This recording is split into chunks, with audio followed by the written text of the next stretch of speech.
Master Yahuwah, we thank you for this time of learning.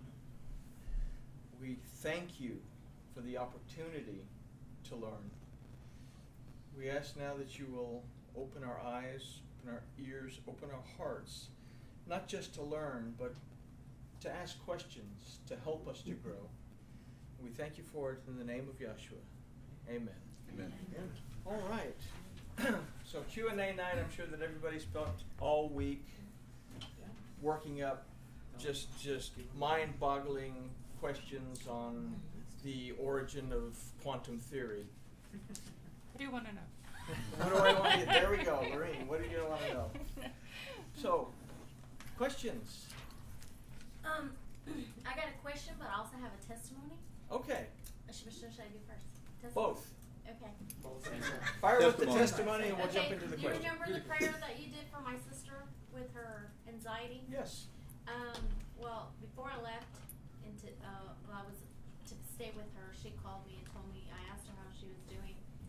And she says, you won't believe, but Friday night, when I woke up Saturday morning, my husband told me I slept through the whole night. Wonderful. And she slept, and I slept till 8 o'clock. And she says that was the best sleep I've had in 8 weeks. Because she's been having anxiety attacks like 3 or 4 times a day. Wow. And I was like, wow, that was the prayer we just did on Shabbat at our group. She goes, really? And I said, yeah. And since then, she hasn't had any anxiety attacks. Wonderful. Wow. Yeah. Thank you. Yeah, so Thank that was you. pretty awesome. Okay, and the second thing is, well, I was back home. Yeah, back in the jungle. My sister went out of her way to buy some beef for me. They were eating pork, but she bought beef for me because she knows that, I don't eat pork. And so a couple of my nephews and niece, they're Christians, but they were like, why are you not eating pork? Because it says in Acts that he had made it clean. He said he made it clean. Why are you doing it? Are you not reading? Are you the Jewish people that don't read the Old Testament? You only read the New Testament, or the other way? There, yeah. And I was like, no. So, are you only picking and choosing what you want to believe? So, Well, I was like, Just read the whole chapter. It's real simple. Exactly. the issue of, gotta kill this thing before it goes off. So, Yeah. the issue of pork as a whole, and the idea that Jesus changed all of it, and the New Testament reverses all of it, is because we get a very superficial reading of this. We get a translation that was translated out of Greek that was prepared by people that wanted to do away with all that Old Testament stuff. I think I told you all about Marcion, who decided that Christians needed a book all to themselves, a New Testament. And he proceeded to write one up with the Gospels and whatnot in it, eliminating all of the references to the Old Testament. No references at all. And poor Marcion, around the 3rd century, 230-something, was exiled for this. It was a bad thing. You can't do that. And Constantine came to power in the 4th century, 329-ish. They had the First Council of Nicaea, where a lot of Marcion's ideas were reviewed, and they said, this is a really good idea. So they canonized, or they started to canonize certain books, and it was here that they said that the Old Testament is no longer valid. This is, I guess, when the Gideons came up with the first pocket New Testament of King James that everybody could carry around with them, so, right? Mm-hmm. Without understanding Hebraic thought, without understanding things from the Hebrew itself, when you read about Peter seeing the blanket coming down and all the unclean animals and him being told to eat, it doesn't mean eat unclean foods. It means that you are going to have to go out beyond your comfort zone in order to minister. When it talks about the sheet, the very word for sheet has a meaning. The word for corners also has a meaning. So we have to take all of that. In fact, I think we taught on this a couple of years ago. We talked, well, y'all weren't here yet. I'll dig that up and we can teach that here in a couple of weeks or so. The commandment to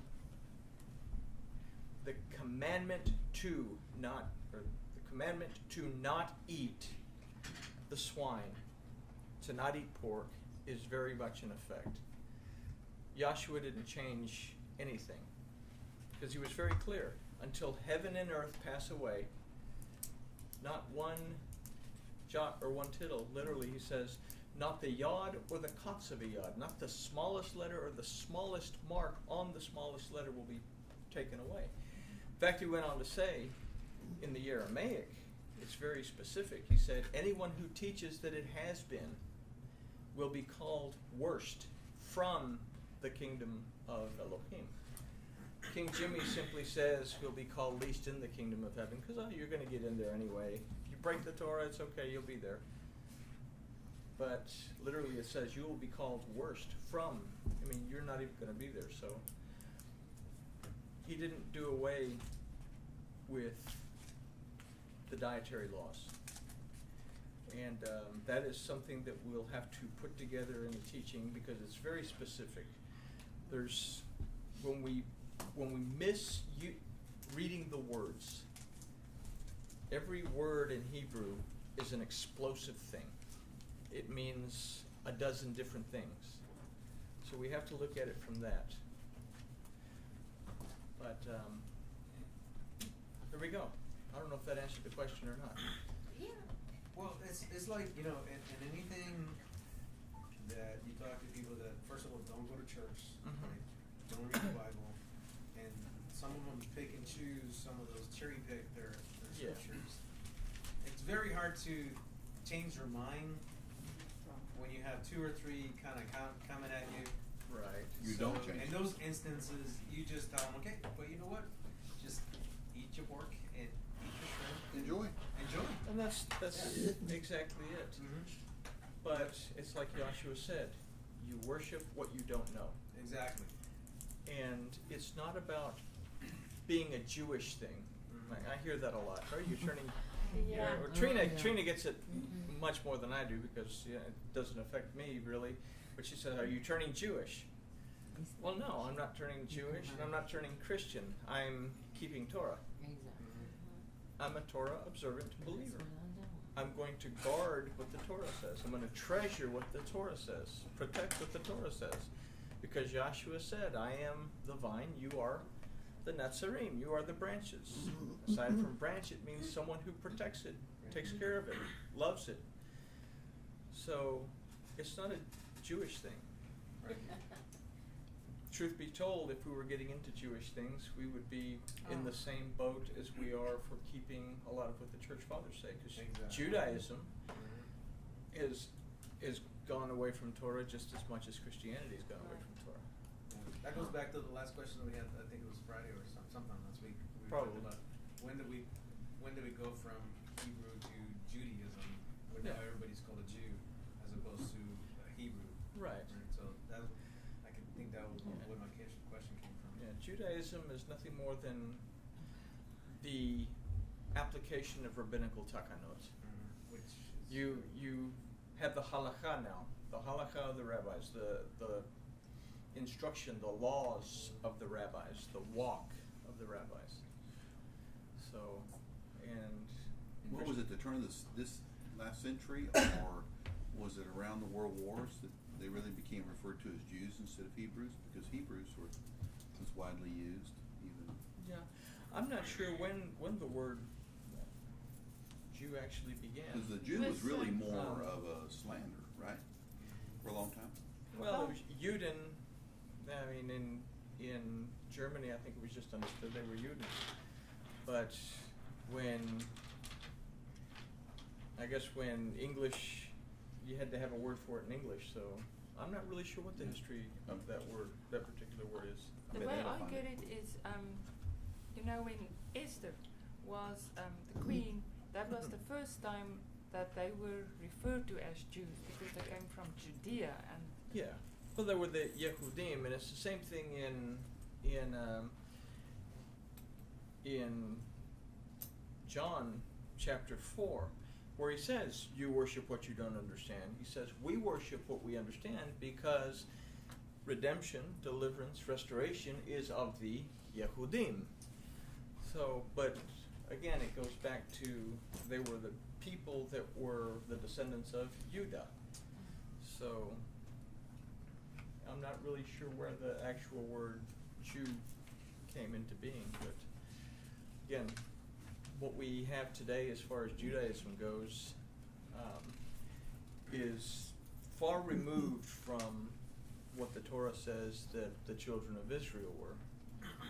And the Christianity of today is far removed from the Nazarene that walked with Yahshua. So, but that was a pretty good topic. More? Yes. The wine glass covenant. Why is Yeshua not partaking of that until we gather? But we do. Okay. You knew where it was going, didn't you? Yeah. We have, like I said, there in a ancient Jewish wedding ceremony, there's 4 cups of wine. There's the cup of wine between the fathers. There's the cup of wine between the family of the groom, the family of the bride. There is a cup of wine between the groom and the bride. And then there's the final cup of covenant between the groom and the bride. And this is the final cup of covenant that the groom and the bride drink, and then they put the little cup on the floor, and I'll hold on to this so I don't lose my footing. And then he puts his foot on the glass. She puts her foot gently on his foot, and together they push down on it to break that glass, because that 4th glass is only for the bride and the groom, and when they break that glass, it says nobody else will be able to drink from this glass. This is exclusively for us. That is what happens at the wedding feast. Now, if we're waiting for Yahshua to come back and make the final vows, the final covenant vows, then that will be the cup that he drinks with us. And that will be the cup that is broken, because there won't be any more covenant after that. That'll be it. Right now, we're still in the second stage, basically. We're still hashing it out. We're still at the bargaining table. The second cup of wine is between the families, where they sit down and they hash out the details of the wedding. And right now we're hashing out the details of the wedding, because we have 1,800 years on the Christian side of damage that's been done. We have almost 3,000 years worth of damage on the Jewish side that we have to hash out. We have to figure out what's right and what's not right. And Seh HaElohim, we've been studying together for 3 years now, and we haven't even touched the tip of the iceberg. I joke around. I just had a birthday, and I said that cut me down to 68 years before I'm 120 years old. So I better get to work, because we've been together 3 years and we're not even out of the 2nd chapter of Bereshit yet. So, but yeah, that's that cup. Is that 4th cup is at the end, when the wedding feast between the bride and the groom. When he comes and takes the bride, and that's it. There's no more covenant.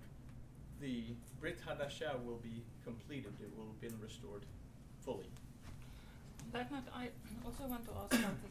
The bride of Yeshua is called Israel, right? Mm-hmm. So, and you have to be clothed in white, the white righteousness. Who is the guests? Because we are reading about the bride and also the guests. The bride. You're gonna make us pray. Well, hard no. tonight. Actually, That's I have an answer. Yisrael. Okay, we have established that Elohim prevails in our lives. Mm-hmm. We are working on building that relationship with our Elohim. The guests are the people that don't quite get to that point where they understand fully, but they're there observing. These are people that are not going to be cut off. These are people that will be present, but just because we're going to go to Gan Eden at the end of it all doesn't necessarily mean that we're going to stop learning. Some people go in as the bride. They learn from a different point of view. And the gummy bears won't be there unless they're Haribo, because Haribo gummy bears don't have the gelatin in them. Yeah, we've been enjoying those. Anyway, but the guests are people that haven't quite developed. They're people that sit there and watch, but they don't partake. It's like there's something there that they haven't quite gotten to where they need to be. But they haven't fallen off the wagon yet either. So I was just wondering because when she asked the question, it reminded me of Ephesians 2:11, so that we've been grafted into the covenant with which Yahweh has with Israel. Right. So we've become part of Israel. Right. Part of the nation of Israel. yeah, By believing and being grafted in. right. But it goes far beyond simply being grafted in to Right, and that's the what nation. we're here because we're Yeah. continuing to learn. Yeah. It says that you're forsaken by lack of knowledge, or you're lost. And it's a difference between being dedicated, Right. that Elohim prevails in my life, being restored and established because of that, and being here where you're trying to learn, but for some reason you still have things that are hindering you from learning. So you're watching, but you're not part of the wedding feast. You're simply a guest at the wedding feast. I don't know if that answered the question or not. Well, if you're a guest there, you still eat. Well, you still eat, yeah. Well, and here it is. If you read the parable that Yeshua is talking about, this one guy that came in and he didn't have the garments on, he will be thrown out. So they still need to have a measure of righteousness, right? Right. Everyone, and Paul tells us, everyone is given a measure of faith. Depends on what you do with that measure of faith. You know, this sounds terrible, but who is going to be more successful at building a relationship? The person that goes to church and sits on a pew and worries about the line at Applebee's, and he does that because that's his 2-hour obligation to something called God? Or is it somebody that goes there and is really seeking, even though they're not in the right place, they have a measure of faith that they're really seeking. They're really trying to get to know Elohim. Even though they're trying to get to know Elohim by something that is not exactly what the Torah says it is, they're still putting their effort into getting to know Him. And people ask me this quite often is, what about such and so and so? She has such a love for God, and they love the Lord, and this is their measure of faith. But even these people can break through that and come to have a real relationship. But just because they don't break through and have that relationship now doesn't mean that they cannot partake of the learning process in the world to come. Does that make any sense? They don't come reprobate. Reprobate is where you get to the point where this is the way it is. You're not going to teach me anything. I don't want to learn anything from you. I have everything I need right here in this. There's no changing them, right? Is that what There's you're no saying? change. This is the way it is. The apostles carried the King James Bible. The King James Bible is the only way. It's in English, and And they actually don't- believe that. So and, that's how and don't tell it's me learned. don't tell me anything else. And I've met a lot of Can't people see that it way. without- You're You're gonna go to hell for teaching all that Jewish stuff. I've heard that. And one I've too. heard that before. Just like that. That me and him both. I had a young lady that was devastated because someone very close to her told her that because she didn't go to church, she was going to go to hell. You know, and people like this don't understand. We discussed the power of the Talit and that private time and spending time with Elohim, just those 2 times a day, more if you want, and how that changes and transforms you. You don't have to drive to the First Baptist Church in order to get that. Now, Paul says don't forsake fellowship. But the main thing is that we have to have special fellowship with Elohim regularly, daily. I don't know where that all came from. Well, I got a comment. Okay. Which everybody knows that I've been praying very, very hard for my daughters because my daughters don't want no part of it. They love him, they love me, but no. Well, my daughter, I've been keeping her son while she's working. She came to my house last night and stayed the night because she just came and we were talking and she was like, because she works at Sprouts, and she said that some Jehovah's Witnesses came up and started talking to her and gave her this pamphlet, and it was a thing for kids to do this summer in their church. Well, it had their logo on the back of it, JW, whatever. And she said, "What is this?" And they told her what it was, and she said, "Oh, my father's a rabbi, and we're Jewish." So and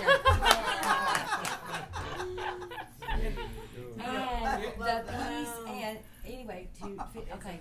So she started asking me a bunch of questions last night, and the piece that I have on my wall that Miss Lorraine did for me, she asked me what all that was, and so I went and I presented it to her, and she got chills all over, and she said, "I really would love to come on a night that I'm not working, Mom." Wow. Well, there's a principle. Well, she's afraid to come because she has a Yeah, she's 3-year-old afraid to come son. because of her 3-year-old son. She's But, afraid he will distract. We've had young people before. What Lorene did, in essence, is let me get it right first. What she did is we have the Tav and we have the Aleph, and then there's a Shin in the middle, This is and then on my there's wall. there's steps throughout it, and some steps go up and then some steps go back down that eventually lead to the Aleph. And it's what it represents is that we're all at the farthest point from Elohim at one point or another in our lives, throughout our lives. I mean, it could be today, it could be tomorrow, that we're at our farthest point, right? But we know that the letter Shin, it has the front side and the back side. It has our point of view, our perception, and it has that's the back side, but the front side of Shin is Elohim's point of view, his word. The decisions that we make, do we make them from our point of view or from Elohim's point of view? An example of this is when Yahshua says to the Talmudim, we're going to go into Jerusalem, and then I'm going to be arrested, they're going to beat me up, and they're going to put me to death. And Peter takes him aside and says, hey, you're freaking out, wigging out, and stressing out. That's not going to happen to you. Get that out of your head. Yahshua says, get behind me, Satan. Then he says, you can't look at things from your point of view. You have to see things from Elohim's point of view. This is a very, very Hebrew thing to say. He's saying, Peter, turn your shin around. You're looking at things from the wrong side of the shin. The front side of shin is Elohim's point of view. But how many times do we go from Elohim's point of view to get to a certain point, and then all of a sudden we're at our point of view and we start going back down the ladder, back towards the top? We're trying to get to the Aleph. Basically, it's a beautiful piece, though. Thank It's you, a beautiful Lorraine. piece. And it is doing exactly what I wanted it to do. It is a witness. Yeah. It is a point of explaining exactly what it is that Mike's teaching. But we are moving forward. Young people in the Sunday class, some of the concepts are difficult for them to understand, but we understood Shmiras Halashon pretty well this last Sunday, did we? Yeah. The guarding the tongue. Y'all remember? Ashley's like, do I remember? Yeah. But we discussed different topics to help us to grow towards a relationship with Elohim. And this is where we're at, is we have to grow, continue to grow in that direction. And it's very, very difficult sometimes because we learn what the Torah tells us. We learn this is what Yahuwah has commanded us to do, but then we get to the point where everybody around us is saying, well, that's no longer valid. You're being legalistic. You're doing this, you're doing that. And these are those little bitty enticements that hit us on a regular basis. So this is why Paul was so adamant in King Jimmy and most of our English-based Bibles, even the Aramaic. It either says to study to show yourself approved or be diligent. But again, the Hebrew tells us to exist, to live, to show ourselves approved. So we have made a decision to keep Torah as best as we can based on our understanding, because we still have a lot of garbage to undo.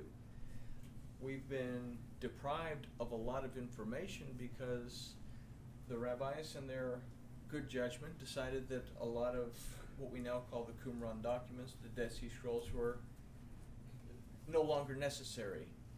So all what they call the priesthood of Zadok, the Zadokim, the Levitical priesthood, the temple service, how to do things in the tabernacle, the temple specifically, were destroyed. They were done away with. Well, I think we talked about it last Friday, that there were some very loyal scribes that actually rolled these documents up, hid them in jars and hid them in caves by the Dead Sea, and now we're getting those back, which is filling in the gaps that we're missing in our service, in our Torah observance. So as we start to get information, we can start to change. Ashley. Okay. Is Echad and Encod like different words? Are those two different words? Echad? They're on our Shemaz and we weren't sure that It's they were spelled. Chad different. and Inchad. Okay. And Chad and. Echad. There's Echad. Okay. Echad, I'm not sure. But Echad means one, but it also means to be in agreement. It means to be in unity. And when we say Yahuwah Echad at the end of the Shema, it's a very important thing that if we don't understand the gematria of things, the geometry of the numbers and that itself, that we miss a lot. Echad has a numerical value as a word, a gematria of 13. So when we see that, we start to look for, okay,